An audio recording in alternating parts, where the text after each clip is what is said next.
বাংলাদেশ সচিবালয় এবং প্রধান উপদেষ্টার বাসভবন যমুনার আশেপাশে সভা সমাবেশ কিংবা মিছিল নিষিদ্ধ ঘোষণা করেছে ঢাকা মেট্রোপলিটন পুলিশ। মূলত গতকালকের সচিবালয়ের যে ঘটনা, আনসার এবং শিক্ষার্থীদের মধ্যে যে সংঘর্ষের ঘটনা, সেই ঘটনার রেশ ধরেই এমন একটি সিদ্ধান্ত নেওয়া হয়েছে বলা চলে।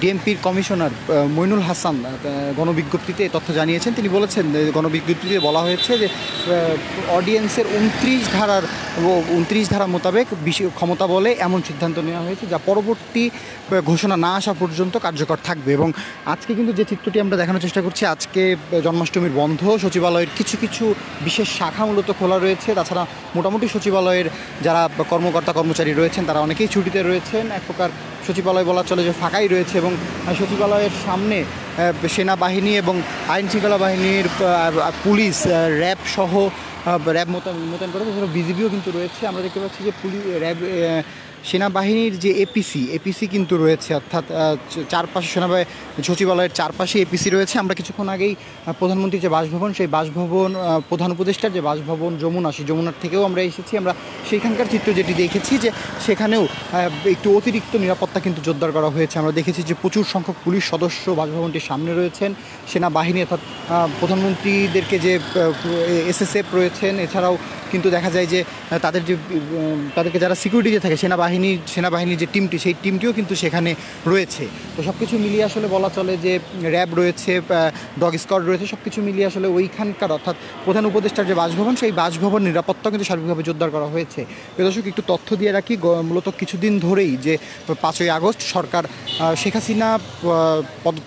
হাসিনা পদত্যাগ করার পরপরই মূলত সারা দেশে এক ধরনের বিভিন্ন রকমভাবে কিন্তু আসলে যারা আসলে অবহেলিত ছিল ওই সরকারের আমলে, তারা বিভিন্ন সময় কিন্তু আন্দোলনে নামে এবং আন্দোলনের নাম করে তারা এক প্রকার আইন শৃঙ্খলা যে পরিস্থিতি, সেটি কিছুটা ছাড়া কয়েকটা দিন দেশে একটি আইন শৃঙ্খলা পরিস্থিতি একটু কম ছিল। তো সেই সুযোগটির বশত কিন্তু মূলত সচিবালয় সহ প্রধান উপদেষ্টার বাসভবনে কিন্তু এইগুলোর সামনে গিয়ে কিন্তু আন্দোলনকারীরা মূলত আন্দোলন করে আসছিল। তবে গতকালকে যে ঘটনাটি ঘটে, গতকালকে সকাল থেকেই প্রেস ক্লাবের সামনে মূলত সারা দেশের যে আনসার সদস্য রয়েছেন, তারা জাতীয়করণের দাবিতে তারা বিক্ষোভ কর্মসূচি পালন করে আসছিলেন। দুপুরের পরপর তারা সচিবালয় ঘেরাও করে মূলত তাদের জাতীয়করণ আজকেই করতে হবে এমন একটি স্লোগান দিয়ে তারা আন্দোলন করতে থাকে। এক প্রকার সচিবালয়ের ভেতরে কর্মকর্তা কর্মচারী, সচিব যারা ছিলেন, উপদেষ্টারা যারা ছিলেন, তারা সকলেই কিন্তু অনেকে আটকা পড়ে যায় এবং আটকা পড়ে মূলত প্রায় রাত 8টা পর্যন্ত তারা আটকা থাকে। এর মধ্যেই মূলত বৈষম্য বিরোধী যে ছাত্র আন্দোলন, এই ছাত্র আন্দোলনের দুজন সমন্বয়ক হাসনাত আবদুল্লাহ এবং সার্জিস আলম, এই দুইজন মূলত ফেসবুকে একটি স্ট্যাটাস দেয়। ফেসবুক স্ট্যাটাসের মধ্যে তারা বলেন যে তাদেরকে সচিবালয়ে আটকে রাখা হয়েছে এবং সেই ঘটনার রেশ ধরে ঢাকা বিশ্ববিদ্যালয়ের বিভিন্ন হল থেকে শিক্ষার্থীরা বের হয়ে রাজু ভাস্কর্যের সামনে জড়ো হয় এবং পরবর্তীতে তারা সচিবালয়ের সামনে অভিমুখে যাত্রা করে এবং সচিবালয়ের কাছাকাছি আসলেই মূলত আনসারদের সাথে তাদের ধাওয়ার ঘটনা ঘটে। সেখানে অনেক আনসার সদস্য আহত হয়েছেন। এছাড়াও যে বৈষম্যবিরোধী ছাত্র আন্দোলনের অন্যতম সমন্বয়ক হাসনাত আবদুল্লাহ, তিনিও গুরুতর আহত হয়েছেন, হসপিটালে ভর্তি রয়েছেন।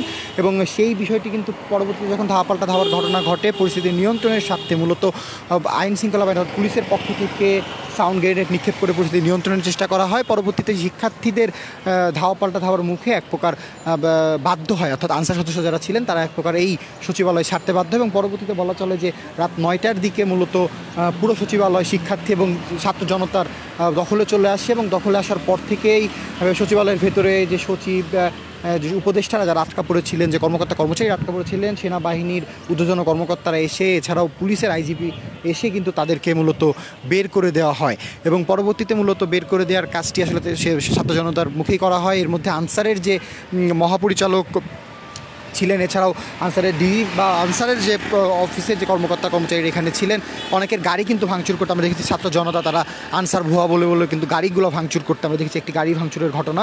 তো সব কিছু মিলিয়ে আসলে পরিবেশটা কিন্তু বেশ উত্তেজনাপূর্ণ কিন্তু ছিল রাত 10টা বা 12টা পর্যন্ত বলা চলে।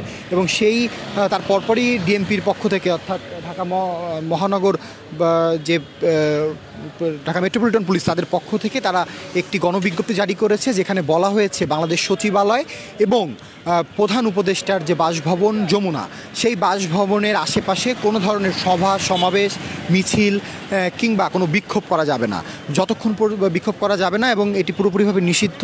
এবং এই অর্থাৎ পরবর্তী ঘোষণা আবারও ডিএমপির পক্ষ থেকে যদি পরবর্তী ঘোষণা দেওয়া হয়, সেই ক্ষেত্রে পরবর্তী ঘোষণা না দেওয়া পর্যন্ত, যতক্ষণ পরবর্তী ঘোষণা না দেওয়া হবে ততক্ষণ পর্যন্ত এই যে গণবিজ্ঞপ্তি এটি জারি থাকবে।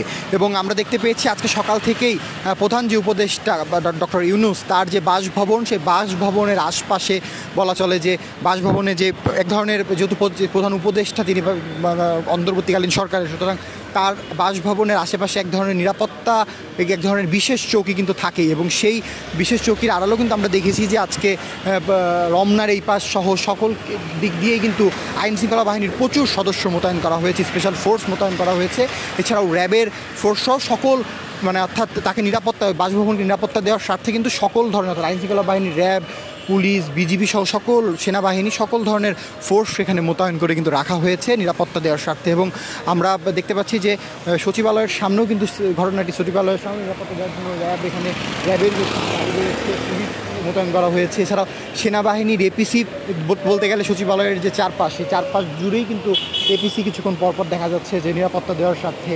এছাড়াও আমরা দেখেছি বিজিবি এখানে রয়েছে। তো সব কিছু মিলিয়ে আসলে পরিস্থিতি স্বাভাবিক, বা পরিস্থিতি যাতে কোনো ধরনের অপ্রীতিকর ঘটনা না ঘটে, কোনো ধরনের বিশৃঙ্খলা যাতে না ঘটে, সেই বিষয়টি এড়ানোর জন্যই মূলত সার্বিকভাবে নিরাপত্তা জোরদার করা হয়েছে। এবং আমরা সচিবালয় যেহেতু আজকে বন্ধ, আজকে জন্মাষ্টমীর ছুটি, সেই ছুটি অনুযায়ী কিন্তু কিছু কিছু দপ্তর মূলত স্বল্প পরিসরে খোলা রয়েছে, কিছু কিছু বলা চলে সচিবালয়ের ভেতরে যে সার্বিক কিন্তু আসলে, অর্থাৎ আজকে ছুটি হলেও সার্বিক নিরাপত্তা কিন্তু বলা চলে চারপাশে জোরদার করা হয়েছে।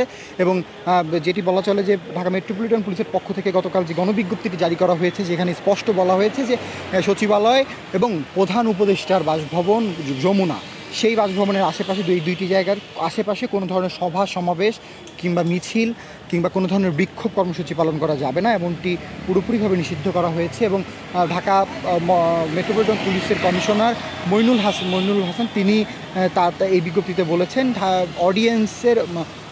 অডিয়েন্সের মূলত 29 ধারার ক্ষমতা বলে তারা এমন ধরনের সিদ্ধান্ত নিয়েছেন, এবং এই সিদ্ধান্তটি পরবর্তী সিদ্ধান্ত না আসা পর্যন্ত কার্যকর থাকবে, এবং এটি আসলে কার্যকর থাকবে। এবং আমরা দেখতেছি আজকে সকাল থেকেই, যেহেতু কিছুদিন ধরেই এক প্রকার বলা চলে যে সরকারের যে পদত্যাগের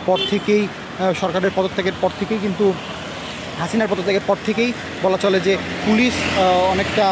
পুলিশটা কর্মবিরতি দিয়েছিলেন, তারা কাজে ফিরছিলেন না, বিভিন্ন থানাগুলোকে জ্বালিয়ে দেওয়া হয়েছিল, এবং সব কিছু মিলে তারা একটু ভীতির মধ্যে তারা ছিলেন। এবং পরবর্তীতে কিন্তু বলা চলে যে সেনাবাহিনী এবং ছাত্র জনতা সকলে মিলেই আসলে তাদের যে ক্ষতিগ্রস্ত যে থানাগুলো, সেগুলো পরিষ্কারের কাজ তারা করে দিয়ে কিন্তু সেনাবাহিনীর নিরাপত্তাতে কিন্তু পুলিশ আবারও কাজে ফিরেছেন। এবং সার্বিকভাবে আসলে বলা চলে যে আগের যে শেখ হাসিনার যে পদত্যাগ 5 তারিখের পর থেকে, যে গত 5 তারিখের পর থেকে যে 2-3 দিন যে ঘটনাগুলো ঘটেছে, বিচ্ছিন্ন ঘটনা, বিভিন্ন হামলার ঘটনা ঘটেছে, বিভিন্ন ধরনের ঘটনা, যে হামলা লুটপাটের ঘটনা ঘটেছে, এই সকল কিছু মিলে কিন্তু আসলে নিরাপত্তা এক প্রকার বিঘ্ন হচ্ছিল। তবে পুলিশ আসার পর থেকে কিন্তু বলা চলে যে আস্তে আস্তে দেশের পরিস্থিতিটা কিছুটা স্বাভাবিক হচ্ছে। তবে এমন একটা অবস্থাতে কিন্তু সারাক্ষণই আসলে সচিবালয় যে কেন্দ্রিক, সেটি কিন্তু 5 তারিখের আগে থেকেই সচিবালয় কেন্দ্রিক সেনাবাহিনী থেকে শুরু করে সচিবালয় কেন্দ্রিক আইনশৃঙ্খলা বাহিনীর সদস্যদের মোতায়েন ছিল। এবং 5 তারিখের পরে, অর্থাৎ শেখ হাসিনার পদত্যাগের পর থেকে সেনাবাহিনী, বিজিবি সহ কিন্তু তারা মূলত সচিবালয়ের চারপাশে ঘিরে রেখেছিল, বা তারা এখানে নিরাপত্তা জোরদার করেছিল। কিন্তু সেই নিরাপত্তা জোরদারের মধ্যেও দেখা যায় যে অন্তর্বর্তীকালীন সরকার যখন গঠন হয় তার পরপরই কিন্তু বেশ কিছু আন্দোলন সচিবালয় কেন্দ্রিক হয়েছে। বলা চলে যে এইচএসসি পরীক্ষা বাতিলের দাবিতে, মূলত অটো পাসের দাবিতে শিক্ষার্থীরা সচিবালয়ের ভেতরে ঢুকে আন্দোলন করেছিল। তো সেই সকল কিছু মিলিয়ে কিন্তু বলা চলে যে কিছুটা যে প্রোটোকল, অর্থাৎ সচিবালয়ে প্রবেশের যে প্রোটোকল, বা একজন সর্বসাধারণ সচিবালয়ে প্রবেশ করতে পারে না, সেই প্রোটোকল কিন্তু কিছুটা ভেঙেছে।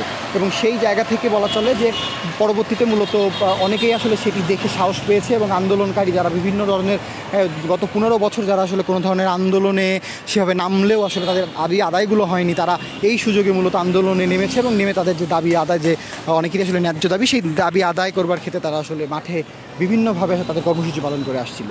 এবং গতকালকে আমরা যেমনটি দেখতে পেলাম, সকাল থেকেই মূলত গত 4 দিন ধরেই আনসার সদস্যরা, বাংলাদেশের বিভিন্ন জায়গা থেকে আসা আনসার সদস্যরা তারা প্রেস ক্লাব, শাহবাগ সহ বিভিন্ন জায়গাতে তারা যে কর্মসূচি সেই কর্মসূচি পালন করে আসছিল। তবে কালকে তারা মূলত প্রেস ক্লাবে সকাল 8টা থেকে তারা জড়ো হয়ে তারা সমাবেশ করছিলেন, বিক্ষোভ করছিলেন এবং এক পর্যায়ে বলা চলে দুপুরের পরপর তারা সচিবালয়ের গেটগুলো দখল করে মূলত অবরুদ্ধ অবস্থাতে যেখানে সচিবালয়ে যারা সচিব রয়েছেন, যারা অন্তর্বর্তীকালীন সরকারের উপদেষ্টা রয়েছেন, তাদেরকে মূলত এক প্রকার জিম্মি করে অর্থাৎ ভেতরে আটকে রেখে তারা আন্দোলন করে আসছিলেন। এবং পরবর্তীতে বলা চলে যে দেখা যায় যে আনসারের যিনি মহাপরিচালক তিনি যখন বের হয়ে যেতে লাগছিলেন গাড়ি নিয়ে, তার গাড়ি আটকে তারা আন্দোলন করছিলেন এবং এক পর্যায়ে আনসারের যিনি মহাপরিচালক তিনি বলেছেন যে সকল দাবি অর্থাৎ আনসারের যে দাবিগুলো, যে জাতীয়করণ সহ যে দাবিগুলো রয়েছে সেগুলো সকল কিছু মেনে নেওয়া হয়েছে এবং যেটি 7 দিনের মধ্যে বাস্তবায়ন হবে এমন একটি বিষয় তারা বললেন। তবে আনসার সদস্য যারা ছিলেন তারা মূলত বলছিলেন যে তাদের এরকম ধরনের আশ্বাস আগেও দেওয়া হয়েছে কিন্তু পরবর্তীতে আর বাস্তবায়ন হয়নি। তারা আসলে এই ধরনের আশ্বাস তারা চান না। তারা বলছিলেন যে কোনো একটি লিখিত পত্র তাদেরকে দিতে হবে যে হ্যাঁ এটি বাস্তবায়ন হয়েছে এবং একটি মর্মে একটি লিখিত কাগজ দিতে হবে। সেই লিখিত কাগজের জন্য মূলত পরবর্তীতে সেনা যিনি মহাপরিচালক ছিলেন আনসারের তাকে আটকে দেওয়া হয় এবং পরবর্তীতে তিনি বাধ্য হয়ে সচিবালয়ের ভেতরে আবারও প্রবেশ করেন কাগজটি দেবেন এমন একটি মর্মে। তবে পরবর্তীতে কাগজটি আসেনি এবং মূলত আনসার সদস্যরা তারা বাইরে আন্দোলন করে আসছিলেন। রাত 8টার দিকে বৈষম্য বিরোধী ছাত্র আন্দোলন, সে আন্দোলনের 2জন সমন্বয়ক মূলত হাসনাত আবদুল্লাহ এবং সাজ্জিস আলম, এই 2জন ফেসবুক স্ট্যাটাস দিয়ে বলেছিলেন যে তাদেরকে সচিবালয়ে আটকে রাখা হয়েছে। এবং পরবর্তীতে ঢাকা বিশ্ববিদ্যালয়ের বিভিন্ন হল থেকে শিক্ষার্থীরা মূলত বের হয়ে রাজু ভাস্কর্যের সামনে জড়ো হয়। রাজু ভাস্কর্যের সামনে জড়ো হলে পরবর্তীতে তারা ঢাকা যে সচিবালয়, বাংলাদেশ সচিবালয়ের সামনে তারা অগ্রসর হয় এবং পরবর্তীতে সচিবালয়ের সামনে যখন তারা আসে তখনই আনসারদের সাথে তাদের শিক্ষার্থীদের সংঘর্ষের ঘটনা ঘটে এবং সংঘর্ষের ঘটনার পরপর মূলত সংঘর্ষের ঘটনাতে অনেকে আহত হয়েছেন এবং আহত হয়ে মূলত হসপিটালে রয়েছেন। সেই ঘটনার পরেই কিন্তু ঢাকা মেট্রোপলিটন পুলিশের পক্ষ থেকে সচিবালয় এবং প্রধান উপদেষ্টার যে বাসভবন যমুনা, সেই 2টি জায়গাতে যে সভা সমাবেশ সেটি নিষিদ্ধ নিষিদ্ধ ঘোষণা করা হয়েছে এবং যতক্ষণ পর্যন্ত